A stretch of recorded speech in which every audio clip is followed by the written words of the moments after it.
Welcome to the Fighting on Film podcast, the podcast all about classic and obscure war movies, from the Normandy landings to the days of chivalry and swords. If it's been captured on film, we're going to try and cover it. I'm Robbie of RM Military History. I'm Matthew Moss of Historical Firearms and the Armourer's Bench.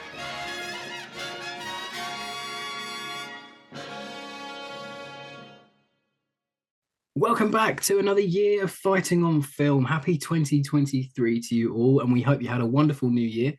And we also want to thank everyone who supported our fundraiser at Where Eagles Care over Christmas, or if you bought a t-shirt, everyone who supported the pod over the Christmas period. It was amazing. If you listened to our best of episode a couple of weeks ago, we already thanked you there, but we're doing it again because we're just so over the moon with the response, Matt. £150 did we raise in the end? £150, yeah, fantastic amount of money raised for Crisis. Amazing. I think we smashed our target 2 years in a row, which is amazing. Yeah. Amazing, yeah. So we thought, kick off the year, let's not do a quote unquote serious war film. Let's do something a bit more lighter, kick the year off a bit more fun. And we thought we'd choose the 2008 Vietnam War parody comedy hybrid, Tropic Thunder. How do you describe this movie? So it's hard, isn't it?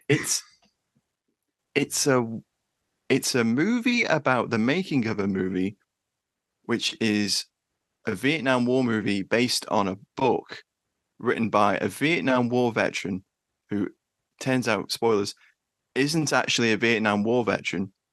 And then the film then becomes a making of documentary, which wins a fake Oscar. Pretty much. There's a lot going on. And there's a lot going on. It'll become clearer as we go in. So maybe if we start production this week, it might clear some things up. Who knows? That's probably the best way of doing it, yeah. Yeah. So I'm on production for the first time this year, and the film's directed by Ben Stiller. Now, his previous directing credits, because we're going to mention Ben Stiller twice, so I'm just going to talk about his directing here, because Matt will talk about his acting. Mm-hmm. So his previous two directing credits before this was The Cable Guy, I think it was 96, 97, with Jim Carrey and, oh, crikey, I always forget that actor's name, who's Ferris Bueller. Matthew Broderick. Yeah, there you go. Yeah, that's a good film. I found that was quite funny. The Cable Guy, and then Zoolander. And Tropic Thunder is his third directing role. Mm-hmm. It was co-written by Ben Stiller, along with Justin Theroux, who's an actor and filmmaker and a distant cousin of Louis Theroux. He is. Ethan Cohen. Stiller had the idea for the film while working on Empire of the Sun in 1987, because he'd had friends go and do the boot camp for Platoon. And him and Theroux, over a few years, were trying to create this film about actors who went on a boot camp for a war film and ended up getting PTSD and thinking they were in the military, thinking they were in like a military situation. But then they kind of revised it over the years. And it finally PTSD. Yeah, we'll come back to that. Yeah. And then it became a more of a parody on the Hollywood studio system itself and self-absorbed actors that just so happened to be on the set of a big Hollywood war movie. So there's a lot going on. And as Matt mentioned previously, the movie within a movie of Tropic Thunder lampoons and parodies Hollywood's war films, and more so the sort of Vietnam boom of the 80s war movies, with Tropic Thunder being based on a memoir by the character for Leif Tayback, in the same vein as Like We Were Soldiers and Film With Jacket, all being based on best-selling war memoirs, which I always think was quite funny. More on that later in the Alley Tally. The film was greenlit in 2006, distributed by DreamWorks. It's filmed on the Hawaiian island of Kauai, or Kauai. I don't know how you pronounce that one. You're doing a great job, though. I know, right?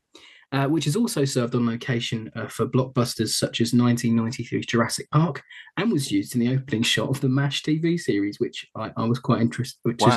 Interesting to learn. And the film had a 6-month pre-production with bespoke sets being built, and the filming started in July 2007 and lasted 13 weeks. And the opening Hot LZ sequence took 3 weeks to shoot on his own, which is, that's a big part of the film. No. Not surprising. Dale Dye's advisory company, Warriors Inc., were brought in to help train the actors up and do the action sequences. And Dye served as the film's military technical advisor, as he had done on Platoons. I think there's a nice link there, getting Dye in. And he said this about working on the film. Ben Stiller said this about working with Dye. he gave me a lot of feedback on the experiences that he'd taking actors out into the jungle and a lot of stuff that comes out of what he told me, like going on Platoon and taking the guys out on an overnight, and Oliver Stone telling him to scare the shit out of the actors. So it was an amalgamation of all those stories, input from friends, and then just figuring out what we wanted to do for the story in the movie. The cinematographer is John Toll, who's a two-time Oscar winner for 1995's Legend of the Fall and then 1996's Braveheart. His other credits include The Thin Red Line, which he was also nominated for Best Cinematography Oscar in 1998. And he also works on The Last Samurai and Iron Man 3. And he really brings like some really credible like level of filmmaking to this movie. Like, I'm not saying no one else did, but to get John Toll, an Oscar winner, two-time Oscar winner, to shoot your movie, I think it just gives this movie just a little bit more pizzazz. He must have liked the idea. I mean, of course, It must have been the idea that did it for him.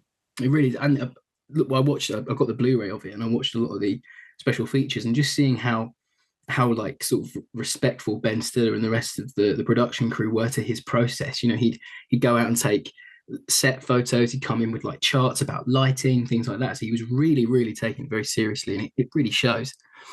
Then we have the music by Theodore Shapiro, who's a frequent collaborator on Stiller films. He did the scores for Along Came Polly, Dodgeball, and the Starsky and Hutch reboots. Had a budget of 97 million, and the film grossed 195 million, so it was quite a success back in the day. And it was released on the August 13th, 2008 in America, and September the 19th in the UK. And I saw it the week of release when I was 15 at the Bromley Odeon, which makes me feel very old. Nice. I remember being really excited for this because I'll talk about it more later, but the film that I went to see wasn't necessarily the film I thought I was going to see, because I wasn't as big of a movie buff back then. But this film really resonated with me, and I think it stuck with me for all these years because it was just so funny. Like, I'd never laughed at a cinema that much before, I don't think. But more about that later. And the film was well received, and it was controversial on its release. We can't do an episode about Tropic Thunder without addressing some of the controversy before we move on. So there was a coalition of disability advocacy groups that derided the film's portrayal of disability, with the Tug Speedman film Simple Jack being seen as a crass and demeaning representation. And I think, they were founded in their accusations, and they even picketed the premiere. Ethan Coen, one of the co-writers, defended the film by saying, "Some people have taken this as making fun of handicapped people, but we're really trying to make fun of the actors who use material for this fodder for acclaim." And I know the film does do that, and understand, but I can also see why people were pissed off. Yeah, totally. It's the same rationale as doing the blackface, isn't it? It's mockery of the actors that have done roles that are mentally disabled. And you even get that whole. We probably are going to say the word Downey retard Jr. later on when we discuss certain scenes. So apologies for that if it offends you. It's contextual. It's not the opinions of me and Matt, obviously. But I can see the argument either way. You can definitely say it's lampooning those kind of actors that are so method that they go too far into either blackface or playing a disabled role. And there's also a little bit of controversy around Tom Cruise's character. Liz, yes, I did read up on the Jew face accusations. Yeah. So he's quite clearly like a Jewish film exec producer. And there's the same. I don't know whether you can make the same arguments for it being a lampooning of actors portraying that, because no actor has portrayed that. Yes. It's more of a straight case of Tom Cruise doing a bit. And of course, Stiller's Jewish, and he found it acceptable to do. Yeah. And Cruise has said on record that he just based it on people he'd met, and he wanted certain physical characteristics to remove him from the role. Yeah. They also it's Tom Cruise. You wanted to try and disconnect the audience from it being him, I think. No, I think you're right. Again. Yeah. And I think the character of Grossman loosely looks like one of the film's producers as well. So I think that might have been a little joke between them. Because when Stiller said that it's on a special feature, and then the guy comes on and does like a VT, and you're like, oh, okay, I see they got the beard from the guy. Okay, they got the glasses from him. You can sort of see it. However, if that absolves I don't know. I think that's a Not whole for us to different judge, discussion. really. I mean, no, of course not. we're not from any of these backgrounds, so we No, can't comment But, on those. we're two white boys doing a podcast. Yeah. So crikey, Essentially. how many of them are there? Anyway, so as we mentioned, Robert Downey Jr.'s use of blackface drew heavy criticism as well. I know Downey Jr. was defending himself, taking on the role, and he said it was about showing how absurd it was, how that these big actors decide to do these roles that are questionable. And Kirk Lazarus the was pigment like, augmentation yeah, bit exactly. is entirely believable of someone who would go all in on the whole method side to get the sixth Oscar type of thing. Yeah. And then ironically, in a weird twist and turn, the movie goes on about how these actors do these things to win awards. And then Downey Jr. goes on to get an Academy Award nomination for Best Supporting Actor at the 2009 Academy Awards and a BAFTA nomination. And to date, it's his only other Oscar nomination over the Charlie Chaplin film he did in the early 90s. Of course, yeah. So I find it really weird how for all this, controversy, Downey Jr. still gets recommended for an award. But I think his performance, for me, it's so over the top and out there that it's Downey Jr. playing this character. I don't think he's not trying to take the piss. And there's so many instances in the film where the film does bring it to the fore and go, look how fucking ridiculous this is. When you've got the character of Al Pacino, a genuine black man. What do you mean, you people? Well, yeah, exactly. What do you mean, you people? Like, yeah, exactly. Just quoting lines from the Jeffersons, like how absurd is that? Oh my god, yeah. And Downey Jr.'s like, well, it's still a great theme tune, and it's like that's not the fucking point. But anyway, so retro review time. First retro review of the year comes from the late great Robert Ebert from August 11th, 2008, and I've truncated it for ease of reading. So he calls it the ultimate war movie. A trope of actors under the impression they're making a Vietnam War film wanders dangerously into the jungle and is captured by a gang of drug lords who thinks the actors are narcs. The movie is a send-up of Hollywood actors acting agents, directors, writers, rappers, trailers, and egos, much enhanced by several cameo roles. Stiller and Ethan Coen are familiar with the ordeals of filmmaking and location work and distills it into wildly exaggerated scenes that have a whiff of accuracy. Especially interesting is the way that director Damien Coburn leaves the picture, which perhaps reflects the way some actors feel about directors. This movie is, may I say, considerably better than Stiller's previous film Zoolander. It has a kind of summer comedy feel. It rolls in, makes a lot of people laugh, and then rolls onto video. Classic Ebert, yeah. Who am I to argue with Roger Ebert? Yeah. As always, we ask for your one-word reviews, and there were, again, a bumper crop to choose from. I think we are at 80 responses at the moment. A load of likes. Thanks, everyone, for getting involved again. We love hearing them. Rob Shipman goes with Cruise. AD Bond goes with Bananas. CGK says Never. Adam White goes with Coogan. Chris Langdon goes with Hilarious. We've got Mark C, another one for Cruise. Nick Champion says Aspirational. Tom McCall goes with Pastiche. Dan McClinton goes with Tuggernuts. We've got Old Roger going Player. That scene come up later. Darren Skerritt goes with You People. Paul Bennett goes with Big Ass Titties. We've got Stuart Fitzel Braces. And then finally we have Chris Viking that goes with Passable. I thought was quite interesting. Okay. Yeah. This movie, I think this movie holds. Does divide opinion a bit, doesn't it? It really does. Yeah. Because as I say, I probably mentioned it now. When I went to the cinema, I thought I was seeing a straight war film, like parody, like something like Hot Shots. Yeah, I thought that's what I was going to go and see. And then when it pulls out of that Hot LZ sequence that we'll talk about later. Yeah, it breaks the fourth wall, doesn't it? It breaks the fourth wall, and I hadn't really experienced anything like that. I think when you're 15, you're not, unless you're really into movies, like you haven't, you might not experience that before. I was into Peep Show, so I knew about fourth wall breaking, but Peep Show does it in a completely different way, where you hear internalized voices, and it's like they're talking to you. But this movie, I was like, oh, okay, it's a film about films now. Like I don't really know enough about movie making at that point in my life to fully get it. But in the years since, like from doing the show and from I did a film at A-level and then I did acting for a bit. It is like that, and that's why it's funny to me. It's just such a great parody. Matt, do you want to fill us in on the cast? Okay, so we're going to do it a little bit differently this week. So I thought what we do is we just go through the actor and who they're playing and what the character in the movie's background as an actor is. And then we can talk a little bit about some of the war movies that they've been in, and there's some surprises. So, as Rob mentioned, Ben Stiller, director, but also plays Tug Speedman, who's kind of like a frazzled action hero. He's been doing an action hero series, Scorcher, and he's ridden it into the ground. Yeah. And he's like Sly or Schwarzenegger or yeah, Dolph Lundgren type guy. They've fatigued his like appeal by doing the same movie over and over again. Basically, just been really badly handled as an actor. Scorcher 5, global meltdown. Again. Yeah. And we'll talk about that opening sequence later on. The movie begins with some faux trailers that set up most of the main cast.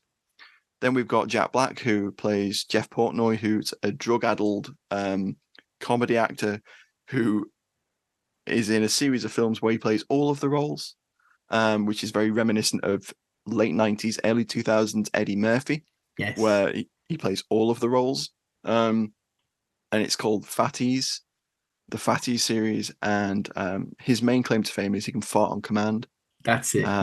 Yeah. So basically, it's just fart jokes all the way through. And he's addicted to jelly beans, cocaine, quote unquote, whatever he can get his hands on, quote unquote. Then we've got Robert Downey Jr., who plays Kirk Lazarus, who's a 7-time Academy Award winner, method actor who undergoes pigment alteration surgery in an undisclosed Asian country where his skin is dyed black, and it's method blackface essentially. But he adopts the vernacular and the mannerisms of a black man from the American South who's been drafted, and he becomes Sergeant Osiris in the film. And it's a pastiche of those method actors like Daniel Day-Lewis and others that go Russell Crowe, they go fully into a role. Johnny Depp, all them sort of people. Yeah. And he's Australian, so he does a bit of an Australian accent. So he's probably the most layered character in this. He's an American playing an Australian, going on, playing a method actor that is portraying inside of another dude. Yeah, it's brilliant. I love how they unpick it. It's so great. I know who you are. My friend.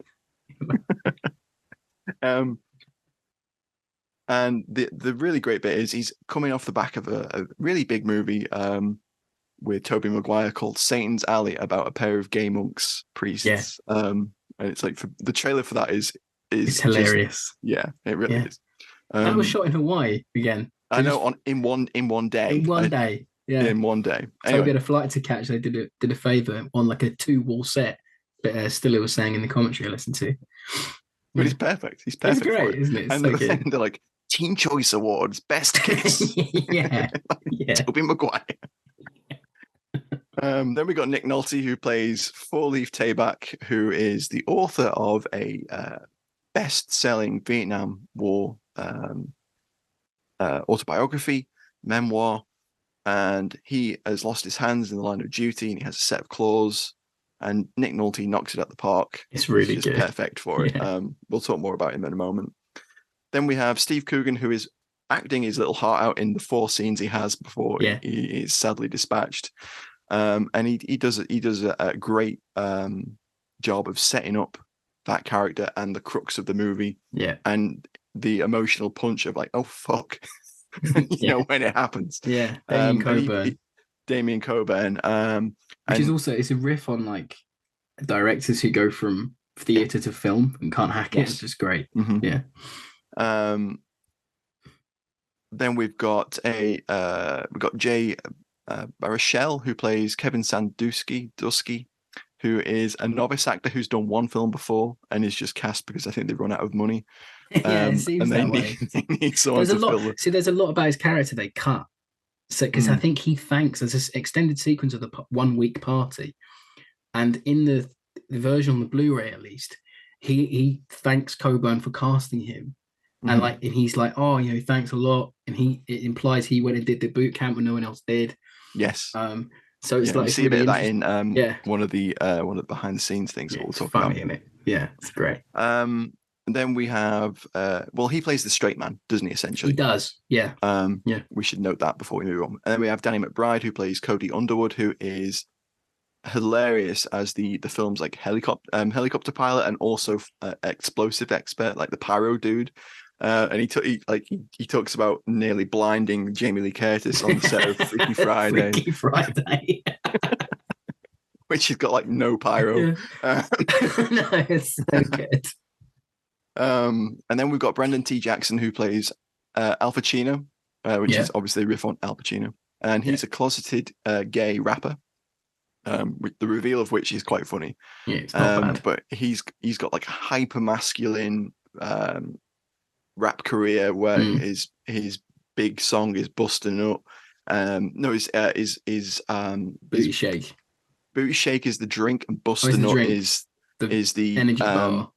yeah, energy bar. Yeah. But he's got like what's this song? Is it I Love the Pussy or something awful Yeah, like something that? like that. Yeah. Yeah. Yeah. Anyway, it's set up at the beginning of the film. Anyway, so famously, apparently, Kevin Hart declined the role because the character was gay. Oh, Which I'm didn't hear glad that. about because I don't think Kevin Hart Didn't could have he pulled it later off. on say it wasn't because he was homophobic, it was because he just didn't want to kiss a guy on screen? Something like that. And I I was don't know. like, well, we're okay. Like, that doesn't really I make didn't look sense, into but, it. no, I didn't either. Then we got Bill Hader as a studio exec who is Les Grossman's right hand man. You don't see a lot of him, but he's really good in the bit he's in. I love Bill Hader, and this was He one of is my good. first introductions to Bill Hader, and I was like, It's a very early film role because obviously he's busy with SNL, yeah, and yeah. that's what he's It's coming off the got me back into of. SNL this as well. I think that was kind of like the golden era, I think it like Andy was. Samberg, Bill Hader. Yeah, Sudeikis. Yeah, Yeah, yeah. a lot of good stuff come out. Then we've got Brandon Suho, who played Tran, the 12-year-old leader of the drug gang, Flaming Dragon. And then we have Reggie Lee, who plays Byung, who is the second in command. And these are all like playing tropey Asian baddie characters. Yes. Aren't they? I like to think it's their mockery of the type of actors that were played VC in a Vietnam War movie. Mm-hmm. I thought it was like their version of that. Yeah, I think so. And then rounding it out, we've got Matthew McConaughey, who plays Rick the Pecker Peck, So good who is Tug Speedman's agent and best friend, who's great. Tugger Nuts. He does that thing. Yeah. Tugger Nuts. Is his Speedman's best friend. Yeah. And then, of course, as we mentioned already, Tom Cruise plays Les Grossman, the profane, very, very bad-tempered studio exec, who is producing the movie and funding it. And famously, Cruise really wants to reprise that role and do a spin-off. He does. Yeah, I've heard about that. We've talked about that recently as well. He did it like an award show where he came out as the character. Keeps trying to get a project off the ground. Yeah, he did like an MTV or something. He could do it, He's good. It's funny. It's funny. It's Cruise. So it's not Cruise as you've ever seen him. No, well, we'll that's kind of. Yeah. Well, we've talked about this before, where it's difficult with some actors like Gregory Peck, Robert De Niro, Pacino. Yeah. It's difficult to remove them from so the much role from a movie. Yeah, because you're just watching Gregory Peck. Gregory Peck. Yeah. And Cruise is very much, I think, in that kind of realm as an actor. It broke the mold so much. Not to say he can't do it. A good actor, whether you because get he can. We've seen it lots of times. Yeah. But I think he's so recognizable, and everyone expects him to do a certain thing. I think this is why he's jumped at this to break that mold. So I thought to round this out, and normally, like we talk about which war movies actors have been in the past, and you find links, context this way to the show. So I thought this time what we'd do is we'd play a round of. It's everyone's favorite game. Who's in what war movie? So, Stiller, you've already mentioned Empire of the Sun. Empire of the Sun, yeah. That's, as far as I know, his only war movie credit. Okay. Jack Black, what can you think of? What would fit the war movie very broad the definition of only war movie we have. the only military role that I know Jack Black to have ever played. He played a soldier in Mars Attacks. Ding ding. 1 point for Rob. Nice. This is all for Rob. I can't do this. It's my question. No, yeah. No, this is just this is an impromptu pop quiz. Robert Downey Jr. What have you got? Who do you think? What was he in? Well, that was Iron Man. Obviously, they're not really a war movie, but yeah. No, okay. Technically. He was in a Vietnam War movie. Oh, it was in Platoon, but it was cut. Was he? No? Okay, well, that wasn't what I was thinking of. I was thinking of Air America. Oh, was it Air America? Air America in 1990, yeah. Oh, I'm thinking of Johnny Depp. Johnny Depp was cut from Platoon. Yeah, sorry. A lot of people will go from Platoon. Yeah. Or Johnny Depp scenes from Apocalypse Now. Cut down. Yeah. Okay, Nolte. Now this is probably the easiest one. He has a lot of war movie credits that can be considered war movie credits.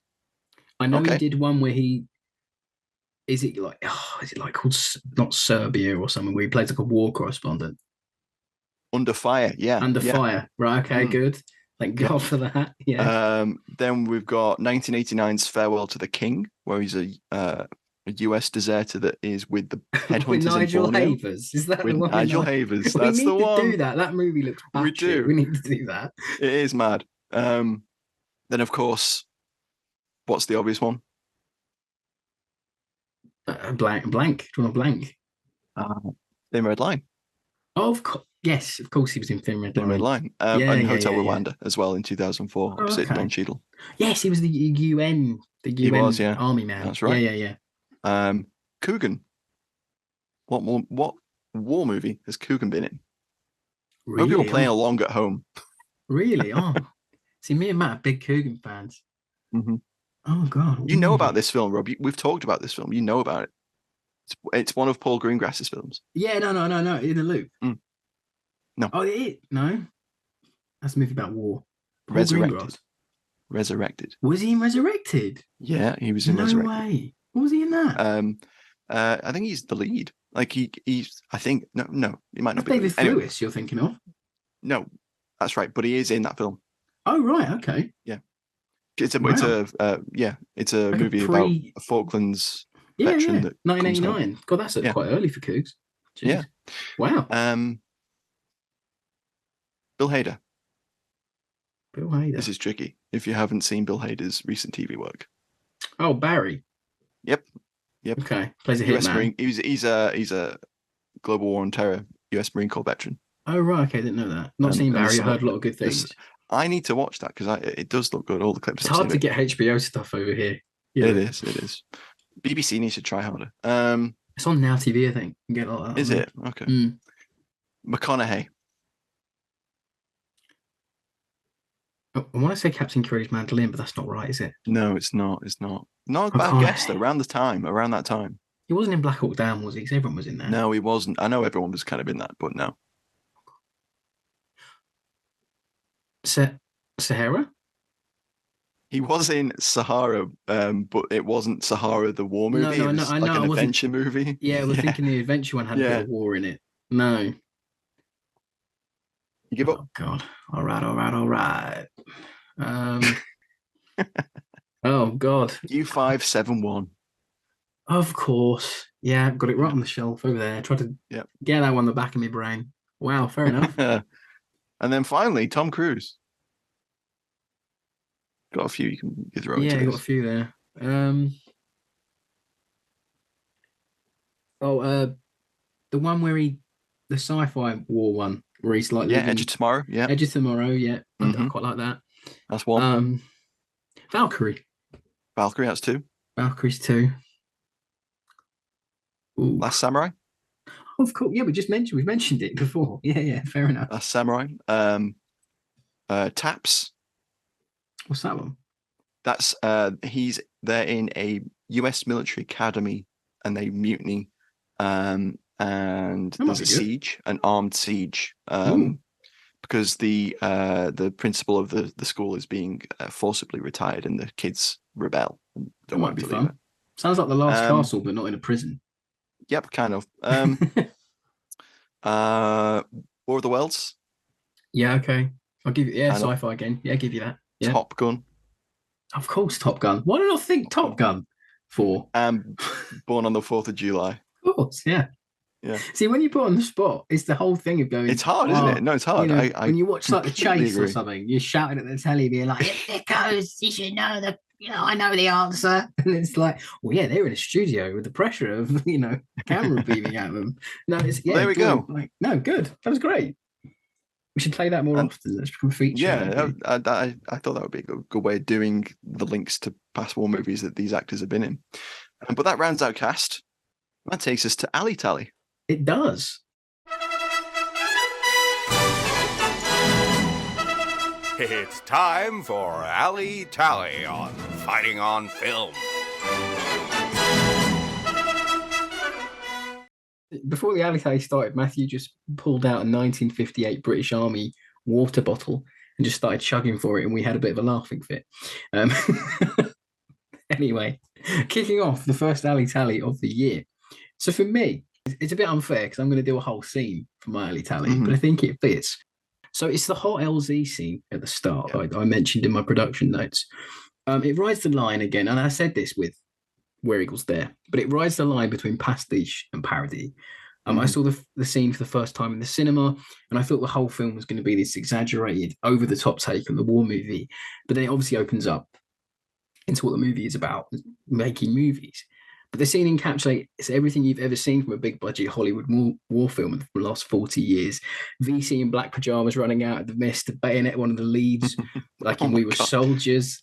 Then we've got even the text before the scene starts is a massive tongue-in-cheek nod to that entire genre of right down to the font. Yes, exactly. You've got that like stencil font that we all use. It's in the winter of 1969, and the lead force of U.S. Army was sent out on a top-secret assignment in Southeast Vietnam. The objective: rescue Sergeant Four-Leaf Tabak from a heavily guarded NVA prison camp.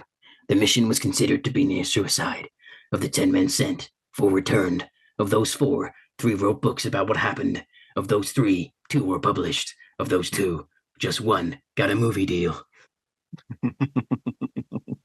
And I love how cliched that is. But I also love, and I didn't realize until I watched the movie again, that's the plot of the film. You watch that film. Yeah. They do rescue him from a prison camp, just not an NVA one. It's so clever. The sort of the foreshadowings even there at the start, plain to see. And then you've got the orchestral chanting over the Ben Stiller doing his platoon gunshot boogie. God, and the number of rounds he takes. It's so great. Yeah. And you got that hey thing like you get in We Were Soldiers. It's so good. You got the 3 Hueys coming in over the jungle to the sound of cliche Vietnam war tracks. You got Ball of Confusion by the Temptations, I think. Oh, such a great song. The jungle's in there. It's great, isn't it? There's some Stones as well. There's some Stones, and they're all really like cliche, which I love. And even down to like there are AR-15 Sporter 2 carbines in place of XM 177s that are used by Tug Speedman and Osiris in the opening sequence. And that for me is a definite homage to Platoon because Barnes and Elias use them. And you can tell they're not XMs because they don't have a big fat flash hider. They've got like a thin M4 carbine. They have a longer barrel, don't they, in front of the front sight post. Yeah, and that's a great trope. You see them in a lot of other war movies as well that can't get XMs. And Jack Black as Fats on the M60, there always seems to be like a big heavy-set dude that gets given the pig.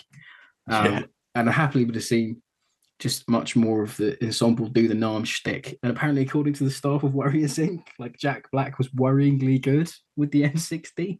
Like he was just really such a natural with it. I like the use of like the flak jackets as vests to show off Tug Speedman's muscles. Like I just love the way he wears it. And the graffiti on helmet covers, cards and shotgun shells and helmet bands. It's just really, really cliched stuff. All of the tropes, yeah. Yeah, wearing like, even down to like wearing flak jackets in jungle environment, you'd never do. Like it's just really good. And the dialogue as well, it's just so thick with tropes in that sequence. So it's like, we need buku firepower, rock and roll. Want some? Come get some. We need the diddy now. Like it's all so packed with jargon and Vietnamese slang and Vietnamese words that you hear in all other films. There's literally a direct Hamburger Hill reference where he goes, "Ain't no thing." Ain't no thing. It's so great. Yeah. And even when he's running, it's like peekaboo, I see you, and he shoots the guy behind him with his pistols. It's so great. Danny Jr. did all his stunts in that section. So when the helicopter explodes near him, he did that role of that you see. He wasn't no stuntman. Oh, wow, Took him cool. about 15 or 16 times, he says in the DVD commentary. And the excessive gore of Radio Op being shot. Like, there's just so much going on. Yeah. The LT gets shot in the back of the head, doesn't he? And he falls, and it does not stop fountaining. The blood is insane. Yeah. And then Sandusky's character gets bayoneted in the guts, and the VC just jangles the I think it's like an SKS, the bayonet around it. AK bayonet, is that AKM with a bayonet on it. And he's like, I think I can put it back in. Like all those tropey lines. Yeah. And I like there's just the lines of of Portnoy's character being like, calling that snake in it and get us some boom boom now. It's such like cliched bollocks. I just love it.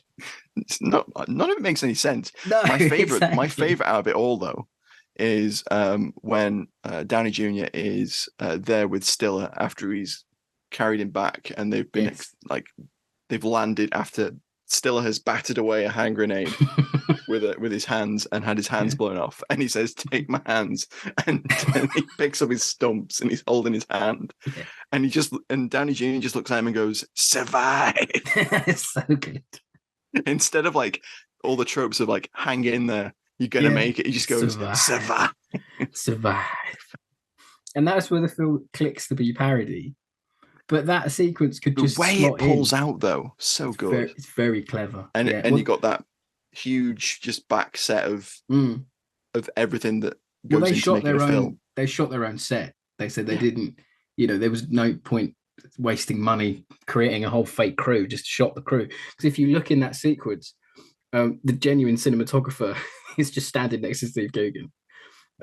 And like the boom guy is the same boom guy, and some of these guys had lines and they didn't get used.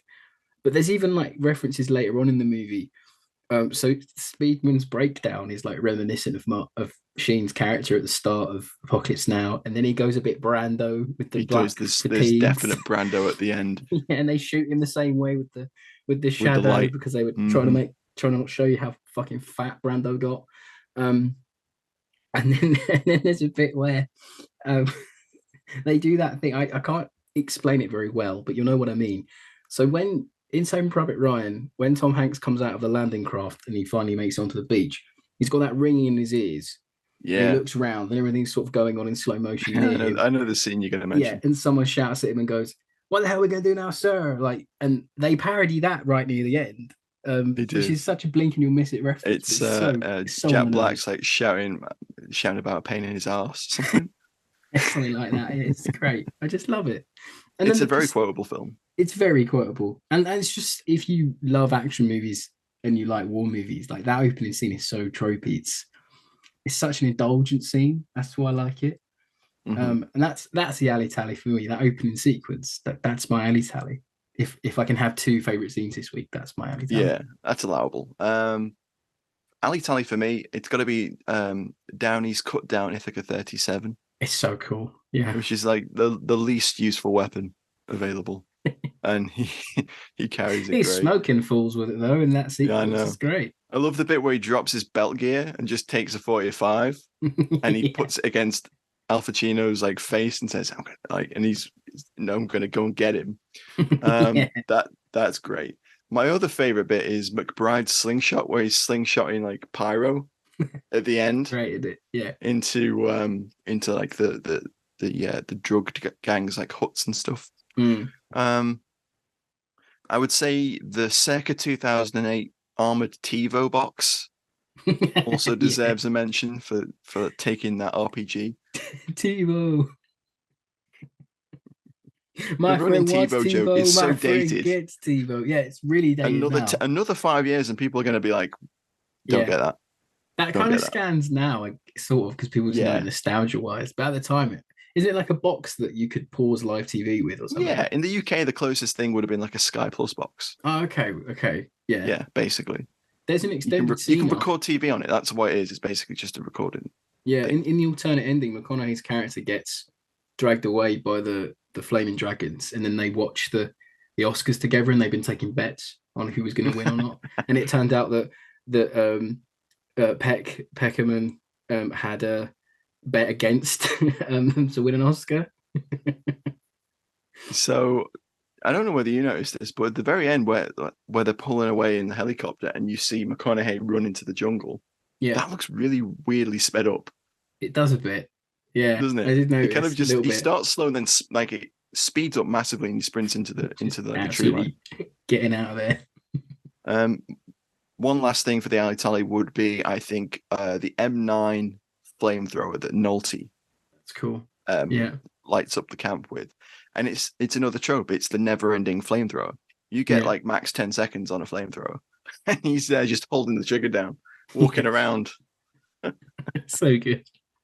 There's another great bit where, and it's cut from it's a deleted scene or extended Stop sequence. talking about bits that aren't in the film. I know, Rob. sorry. Just because you've got the Blu-ray doesn't mean that everyone else does, I know, sorry. Where, like when people are going through rivers and they've got those snorkels they make out of bamboo. Yes. Well, there's a really funny sequence, and they cut it for time. There's a little commentary track on it. But they go through the river and it's not as deep as they think. So they get about halfway through and they're like literally above the river, but they've still got the snorkels in. It's really funny. But you can see why they cut it, but it's great. But I even just love the actors, even down to like the last moments of the film. They're still treating the firearms like they're real. Like they don't pick up like a real gun and actually start killing. They use all their blank ammo up, which I really love. It's really great. God. Yeah, that is a good point, actually. So, Rob, what's your favorite scene? Favorite scene? As I said, I love that hot LZ sequence. But Tom Cruise's cameo as Lloyd Grossman. Oh, you got another one? Okay, cool. Les Grossman. Mm-hmm. Oh, you haven't segued into favorite scenes, have you? You just take the piss. Yeah. That's staying in. You fucker. You can't fuck with a running order, Matt. I am the running order. And now for a sweet segue into favorite scenes.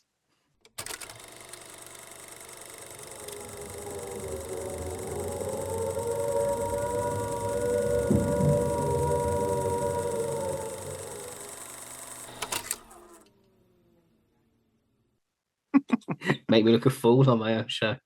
I'm going to say that all again for the benefit of the listeners. I love the whole LZ scene, but Tom Cruise's cameo as Les Grossman is so funny. Like it is that movie for me. I can't think of that film without thinking of Tom Cruise. I know it's the profanity and the moves that he just busts out, and you just don't expect it. No, and it's almost as unexpected as Coogan's demise. Oh yeah, you can't not talk about this movie about that as well. The reveal of him, he's the real villain of the thing because he's just going to leave Tug there to die. Yeah, and catch the insurance claim. Yeah, and Bill Hader's there going, well, the net of the insurance claim would be more than the film would lose. You just think that's exactly the sort of conversations that must have been had at some point in a studio somewhere. And then, you can see it. Yeah, and then Cruise just turns on like an MP3 player and Apple Bottom Jeans starts, and he just starts absolutely vibing, going like, you could be a player, I know you want the goodies, welcome to the goodie room. Like it's all just such great dialogue, and they just that they saw him pawing off McConaughey with a G5 and some money. It's just such a great little scene. It's so funny. In any other film it would just be really odd, but it just works. McConaughey and Tom Cruise just having fun in them scenes, and then McConaughey gives a real weight to his character that he just doesn't need to, as well, which I really appreciate. It's such a funny scene. What about you? Again, my favorite scene is that opening, and the way it begins with the trailers, the faux trailers, is perfection. So it pastiches not only like really serious character-driven movies where it's Satan's Alley. Which is kind of a rip off of Brokeback Mountain and other like those kind of movies.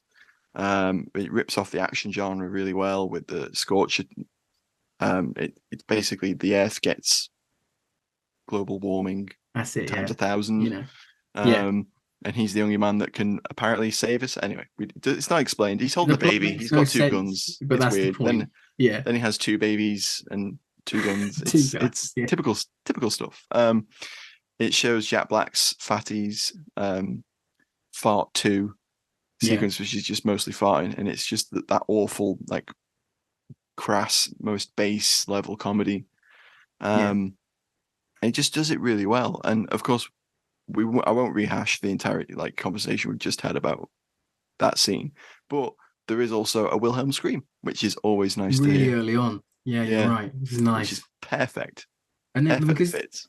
And I think this is where it comes to the problem with this movie. It's so quotable. There's so much great dialogue that we're doing a disservice by not talking about all of it. But for me, I mean, me and Matt are big Steve Coogan fans, so him stepping on a landmine is just timeless funny to me. It never fails to make me laugh. Because Coogan has this massive dialogue where he's like, and I am Jesus Christ, and you are my disciples. And he's like proper gone mad by that point. Just let's go make the best war movie ever. Just hear a click, looks at the ground, goes, oh, and then just explodes. It's just great. And the way Stiller sells it is very funny, Damien. It's like corn syrup. Oh my god, that bit where he picks the head up is it's so shocking. I can remember the first time I saw it. Still moving around. It's such a good piece of practical effects. It's really as well. good. Yeah, it's so funny. And he kicks the head away. I'm Dave Beckham. That dates it as well. Like, it's so funny. That scene is the crux of the movie. That's where the movie flips. Yes, it's a really important one, but it's a great one. And I like the bit where they go, that was how he knows, I have no idea. But he's like, that was a French mine left over from the Indochina War. Yeah, because in that fake making of they say that his character went to the boot camp. Yeah, so he would the only one that maybe learn that there, I guess. Mm-hmm. Yeah, it makes sense.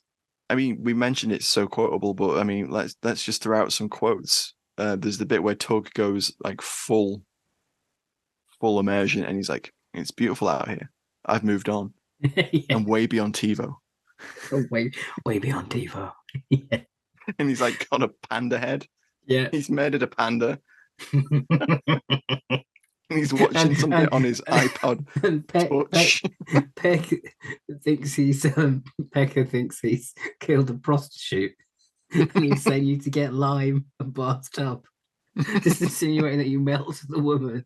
And then when he hears it's a panda, he's like, "What's the problem?" Oh, it's great. And it just sort of, and even little things like punching, getting Les Grossman getting that grip to punch. Coogan in the face. Yeah. There's just so much going on. Like, and even the first time you see Bill Hader, he's like spitting some watermelon or something back into the bowl. Where the complimentary fruit tray comes through. Really he takes something, spits it back onto the tray. It's great. It's the entitlement of the movie industry again getting past each. Yeah. A 1 week party, like to see it a week down. Yeah, it's hilarious. Downey Jr.'s got a load of great lines in this. He's got most of them. He's got, the whole "You People" sequence is great. And "Suck My Unit," which is classic. And then the bit where he breaks character a little bit when Al Pacino criticizes Crocodile Dundee. He's like, "A man's a national treasure." Breaks kids. The guy's a national treasure. It's great. Yeah. But then I like at the end when he's just being Kirk, and he's just got this quite passable Australian accent. It's quite funny. Like, I like it. I like Downey's arc in this. It's quite good. And how is he fluent in Vietnamese? Is he so method? It was Chinese, wasn't he? I think. Does he mention it was like for a film? I don't know. You've watched the commentary. I haven't watched the commentary. I didn't do the whole commentary. But the funny thing about that commentary is Downey Jr. is still in character. And of course, says in the film, "I never leave character till the DVD commentary's finished." And lo and behold, he is. And he's calling Jack Black was late for the commentary, so he's like, "Oh man, this jive fool's late for the commentary," and he's like just giving him grief for that the whole way through. And like it's very funny. It's just jumping off that. Yeah, we've got to talk about the Reign of Madness Yeah. like extra that was on the DVD, which So that's is on YouTube. You can it find is. It's up on YouTube if you haven't got the DVD. And that was devised by Steve Coogan and Justin Theroux. Mm. And it adds a lot of extra stuff to that props up the movie, Yeah. at least the start of the movie, that shows it off for what it is. It's a real good parody of desire not to do monologue that is more than like 5 words. Yeah. He's in his trailer watching Desperate Housewives, which again dates it. Very much so. But I mean, I love Coogan. He gets to actually like do a little bit more acting in that little it was very Coogan-esque, Reign of Madness thing. Yeah. It remember a bit Alan Partridgey, like, filming. Good. Yeah. It's really good. And I also like the sequence we mentioned where Kevin Sandusky does the boot camp, and he's the only one that does the boot camp, and the boot camp is led by Drake the Stick Longwood, and he's known as the Stick because he hits people with a baton. And he beats the shit out of Sandusky and Damien, the director. He goes, "I'm the director," and he still drops him with the baton. And that character was played by Jimmy Rich, Downey's assistant. Oh wow, okay. Yeah. So Jimmy Rich has been Robert Downey Jr.'s assistant on most films if you look at his IMDb. And we should mention as well that the actual film Tropic Thunder at the moment has just been added to Amazon Prime in the UK. So it is easily watchable. Yeah, there's just so much going on. I have I've got one this in more my thing notes. I need to ask you about this. So Justin Theroux plays Jan Jurgen, which he's doing like mad Werner Herzog vibes with that narration. Isn't he? Yeah, it's mad.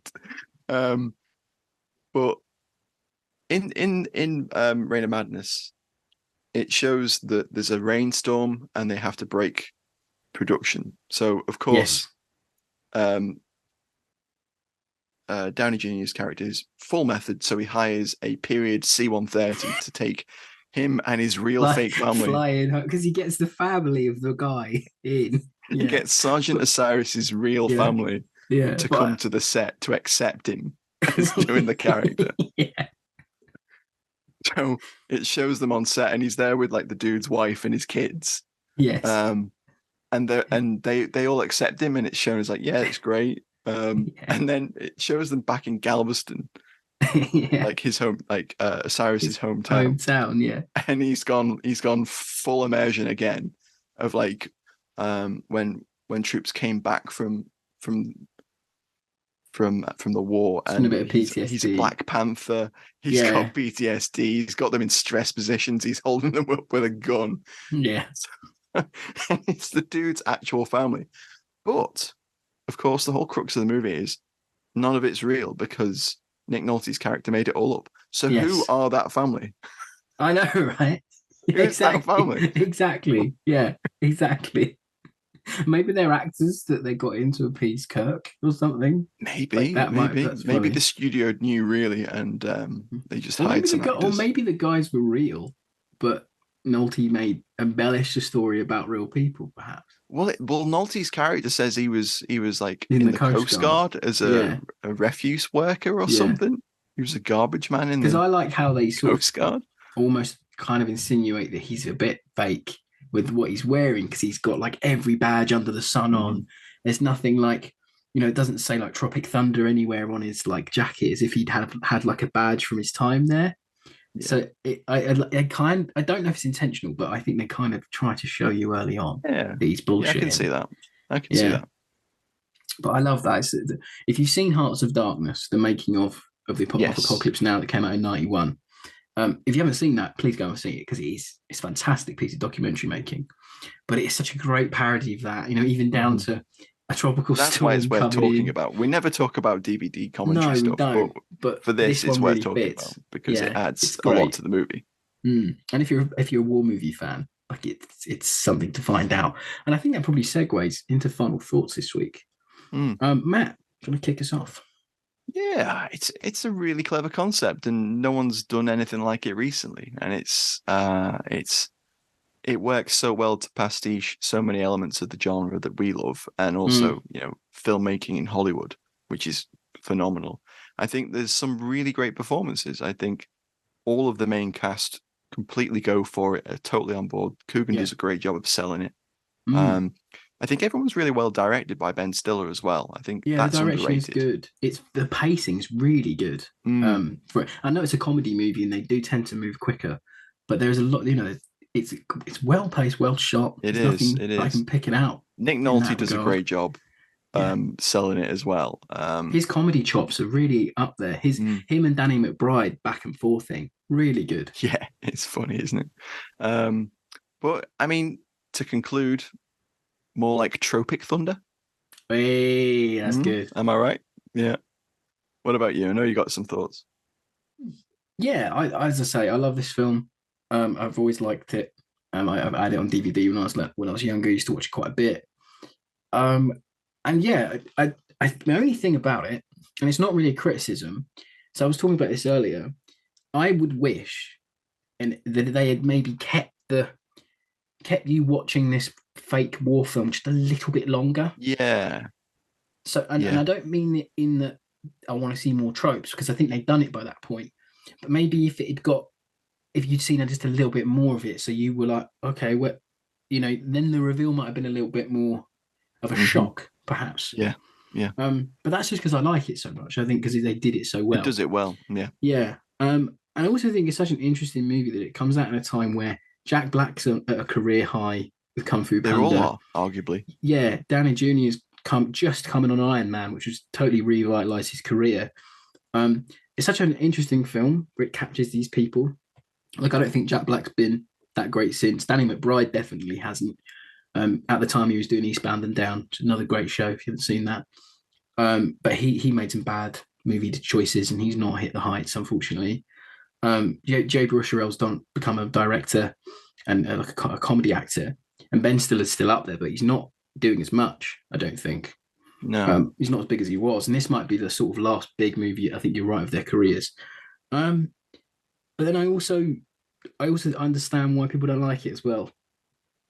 So I think it is a polarizing movie. I think definitely now people can't see past the discrimination part of it. It's because it is in there. You can't ignore the fact it's in there. I mean, we haven't talked a lot about the Simple Jack we scenes.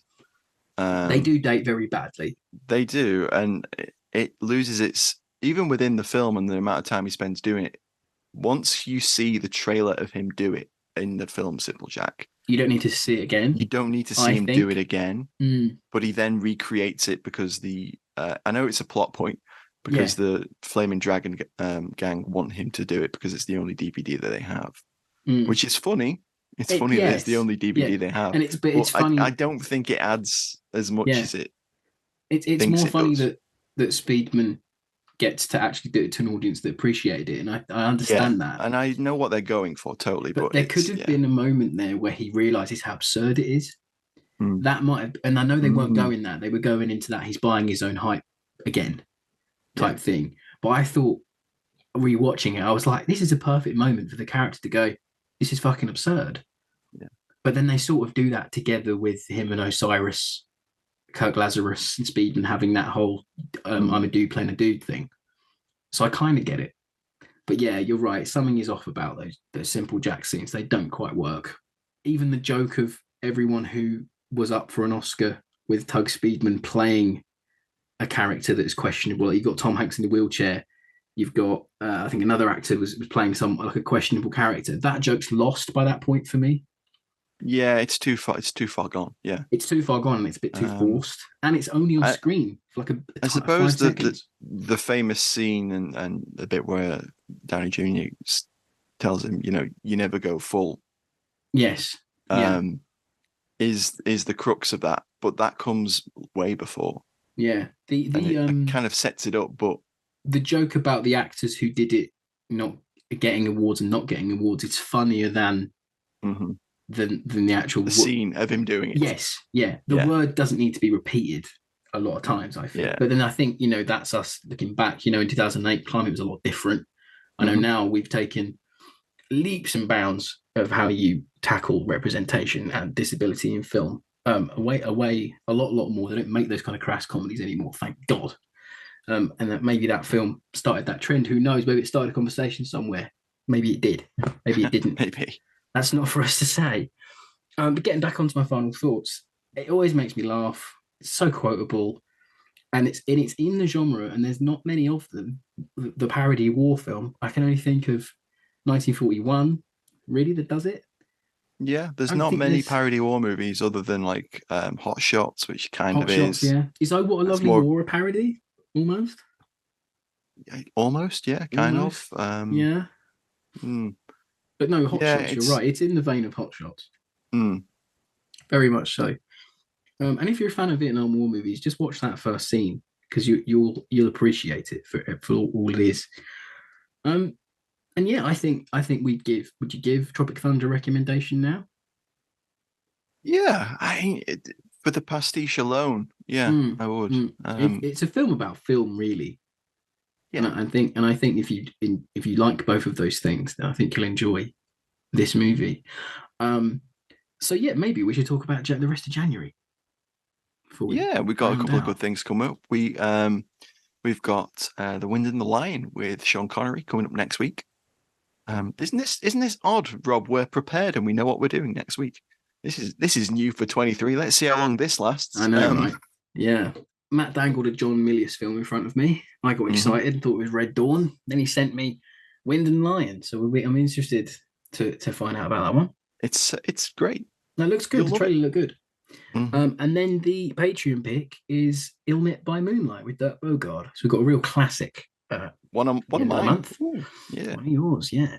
So that was 2008's Tropic Thunder. We hope a little bit of a lighter film to kick off the year. I mean, we'll definitely revisit the war movie pastiche parody genre when we find them and when we do them. 1941 will definitely be something to do. Yeah, we almost did it, didn't we, this time? Yeah, we did. There's a toss-up between the two. We just thought, we've not done a Nam film for a while, so we thought, give it a go. But yeah, so thanks for joining us yet again. As always, please share, please review the show on whatever you listen to us on. You can find the entire back catalogue of the podcast at fightingonfilm.com, starting from episode 1 all the way up to 110, 106 now, whatever we're on, I can't remember.